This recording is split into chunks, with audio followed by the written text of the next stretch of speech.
नमस्कार बंधुरा सुस्वादु रान्नार घरे आपनादेर सकलके अनेक अनेक स्वागत। आजकेर रेसिपिटी भालो लागले अवश्यई एकटी लाइक करबेन। मोमो पछंद करे ना एमन मानुष खुঁজেই पाওয়া যায় ना। तो आजकेर आमार रेसिपि चिकेन मोमो। बाड़ीतेই किभाबे सहज पद्धतिते चिकेन मोमो बानिये नेবেন सेटा देखे निन। आमी एखाने 200 ग्राम चिकेन मिक्सिते किमा करे निয়েছি। एर मध्य दिए दिलाम गाजर कुचि, क्यापसिकाम कुचि, एकटा बड़ साइजेर पेঁয়াজ कुचि दिए दिलाम, अल्प एकटू आदा कुचि আর দিয়েছি 3 কোয়া মতো রসুন কুচি, অল্প একটু কাঁচা লঙ্কা কুচি আর দিয়েছি ধনেপাতা কুচি আর দিয়ে দিলাম ভিনেগার আর প্রথমে দিয়ে দিয়েছিলাম লবণ। হাত দিয়ে খুব ভালো করে একবার মেখে নেব।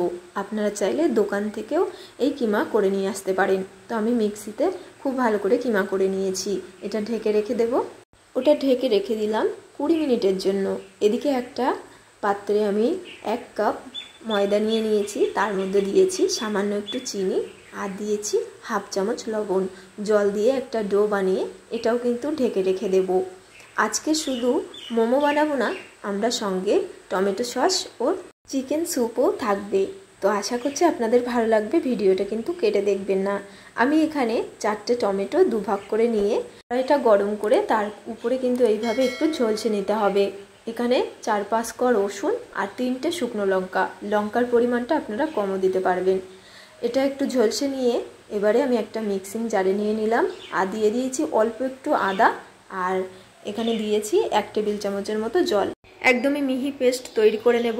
এদিকে কড়াইতে 1 চামচ সাদা তেল দিয়ে দিয়েছি, তার মধ্যে হাফ পেঁয়াজ কুচি দিয়ে দিয়েছি, একটু নেড়ে লাল লাল করে নেব।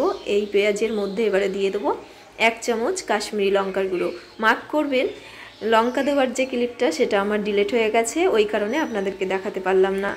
টমেটো পেস্টটা দিয়ে এবারে পরিমাণ মতো লবণ দিয়ে দিয়েছি। এটা কিন্তু হয়ে গেছে, এক সাইডে রেখে দেব। এবারে বানাবো চিকেন স্যুপ। তো চিকেন স্যুপ বানানোর জন্য প্রথমে আমি কড়াইতে 1 চামচ সাদা তেল দিয়ে দিয়েছি, তার মধ্যে দিয়েছি অল্প কিছু পেঁয়াজ কুচি, অল্প রসুন কুচি, দিয়ে দিলাম কাঁচা লঙ্কা কুচি আর অল্প একটু আদা কুচি, দিয়ে দেব টুকরো করে কেটে রাখা ক্যাপসিকাম ও গাজর। হালকা একটু নেড়ে নেব। তার মধ্যে এবারে দিয়ে দেব চিকেন। আমি এখানে ছোট ছোট টুকরো করে চিকেনগুলো নিয়ে নিয়েছি, সেটা একটু নেড়ে নেব। একবার এইভাবে চিকেন স্যুপ বানিয়ে দেখুন, খেতে কিন্তু খুবই ভালো হয়। দিয়ে দিলাম পরিমাণ মতো লবণ। এবারে জল দিয়ে দেব। এবারে আমি একটু নেড়ে এর মধ্যে দিয়ে দেব কিছু গোলমরিচ আর একটা তেজপাতা। এটা কিন্তু আপনারা মোমোর সঙ্গে না, শুধু স্যুপ করে খেতে পারেন। এটা কিন্তু খুবই ভালো লাগে। খুব ভালোভাবে সিদ্ধ হওয়ার পরে আমি এখানে 1 চামচ মরিচ গুঁড়ো আর দিয়েছি একটা ডিম। ডিমটাকে খুব ভালো করে ফেটিয়ে নিয়েছি, তারপরে দিয়ে দিলাম একটু গাঢ় গাঢ় করার জন্য এখানে দিয়ে দিচ্ছি কর্নফ্লাওয়ার। কর্নফ্লাওয়ারটা দিয়ে একটু নেড়ে নেব। এটা কিন্তু হয়ে গেছে। এবারে আমি দিয়ে দেব ভিনিগার।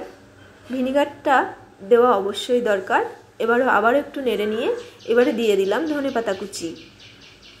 আর স্যুপটা কিন্তু একদমই রেডি হয়ে গেল। এবারে আমি মোমো বানাবো। তো মোমোর জন্য যে ডোটা আমি রেডি করেছিলাম সেটা কিন্তু নিয়ে নিলাম। আর এখানে আমি বড় বড় লেচি কেটে নিয়েছি। এবারে বেলে নেব। বড় বড় করে আমি এখানে বেলে নেব। তারপরে একটা বাটির সাহায্যে এইভাবে কেটে নেব। আপনারা চাইলে ছোট ছোট লেচি কেটেও এইভাবে বেলে নিতে পারেন। এবারে একদম সহজ পদ্ধতির এখানে মোমো ডিজাইন আপনাদেরকে দেখাচ্ছি। যে কোনো দিনই করেনি মোমো, সেও কিন্তু এই ডিজাইনটা একবার দেখলেই বানিয়ে নিতে পারবে। দেখুন, একটা হাত দিয়ে এইভাবে ধরে রাখতে হবে, আর যেমনভাবে আমরা শাড়িতে কুচি করি সেইভাবেই কিন্তু এইটা বানিয়ে নিতে হবে। আমার মনে হয় এর থেকে সহজ মোমো ডিজাইন আর হতেই পারে না। যারা প্রথমবার মোমো বানাচ্ছেন তাদের পক্ষে এটা বানানো একদমই সহজ হবে। এবং আমি আবার একটা দেখিয়ে দিচ্ছি। দেখুন, এইভাবে এক হাত দিয়ে চেপে রাখতে হবে আর এক হাত দিয়ে এইভাবে কুচি কুচি করে দিয়ে যেতে হবে। খুব সুন্দরভাবে আমি এটা বানিয়ে নিয়েছি। আর আমার কিন্তু সবগুলো বানানো হয়েও গেছে। আমি একটু অন্য ডিজাইনও করেছি। তো আমি আজকে বলেছি যে খুব সহজ পদ্ধতিতে দেখাবো, তো আমি এই ডিজাইনটাই কিন্তু আপনাদেরকে দেখালাম। যে পাত্রে আমি স্টিম করব সেই পাত্রে একটু তেল ব্রাশ করে নিয়েছি আর তার মধ্যে আমি মোমোগুলো সব দিয়ে দিলাম। কড়াইতে আমি 1 গ্লাস মতো জল গরম বসিয়ে দিয়েছি। জলটা ফোটা শুরু করেছে। উপরে আমি দিয়ে দিলাম মোমোর পাত্রটা। উপর দিয়ে ঢাকা দিয়ে আমি 15 মিনিট হতে দেব। দেখুন কতটা ফুলে উঠছে। 15 মিনিট পর ঢাকাটা তুলে নিলাম আর মোমোটা কিন্তু একদমই রেডি হয়ে গেছে। আপনাদেরকে একটু কাছ থেকে দেখাই যে কতটা সুন্দর হয়েছে। এখানে স্যুপ ও টমেটো সস একদমই রেডি। এইভাবে আপনারাও বানান, কমেন্টের মাধ্যমে অবশ্যই জানাবেন। আজকের রেসিপিটি ভালো লাগলে অবশ্যই একটি লাইক করবেন। আজ এ পর্যন্তই। সবাই ভালো থাকবেন, সুস্থ থাকবেন। ধন্যবাদ।